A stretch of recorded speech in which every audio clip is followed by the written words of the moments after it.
আসসালামু আলাইকুম। আপনাদের সবাইকে হাফ মিনিট রেসিপির পক্ষ থেকে শুভেচ্ছা অভিনন্দন।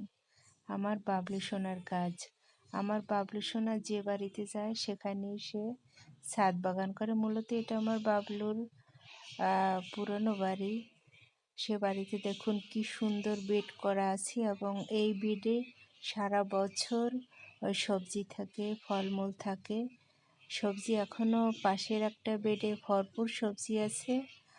আর দুইটা বেডে সুন্দর করে সে সরিষা চাষ করছে এবং সরিষা মাশাআল্লাহ খুব ভালো হয়েছে ফলন। আর সরিষার যে দানাগুলো দেখেন একদম মোটা মোটা স্বাস্থ্যবান, দেখে ভীষণ ভালো লাগলো। এর আগে অনেক ফুল যখন এসেছে তখন আমাকে অনেকবার বলেছিল যে ছাদ বাগানে অনেক সুন্দর সুন্দর সবজি আছে, কিন্তু আমার যাওয়া হয়নি। সেদিন মিমি আর বাবাকে জোর করে নিয়ে গেল, গিয়ে আমি খুব বলবো, কারণ আমার মনটা ভীষণ খারাপ থাকে। তো আমার ছাদ বাগানে গিয়ে ভীষণ ভালো লাগলো। এটা আমার বাবলুর ছাদ বাগান এবং নিজ হাতে করা তার বেড। এখানে সে মায়ের জন্য শাক সবজি ফলমূলের গাছ লাগায়। আর দেখুন কি সুন্দর সরিষা ফুলগুলো ফুটে আছে।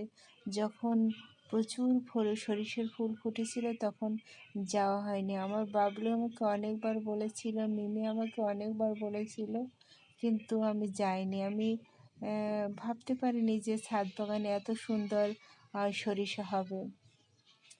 যে সরিষা যে পরিমাণে এসেছে আলহামদুলিল্লাহ, খুবই খুশি, বাম্পার ফলন বলা যায়। আমার বাবলু সোনার হাতে আসলেই যে কোনো ধরনের শাক সবজি ফলমূল ওর হাতে খুবই ভালো হয়। সবাই আমার সোনার জন্য দোয়া করবেন, আর আপনারাও একটু চেষ্টা করবেন আশেপাশে আঙিনা বা ছাদ থাকলে বা বারান্দা থাকলে একটা কিছু চাষ করবেন, দেখবেন কতটা ভালো লাগে। আর ছাদ বাগান করতে পারেন, বারান্দায় একটু বাগান করতে পারেন, বা বাহিরে যদি একটু জমি থাকে আঙিনায় সেখানে একটা কিছু লাগাতে পারেন।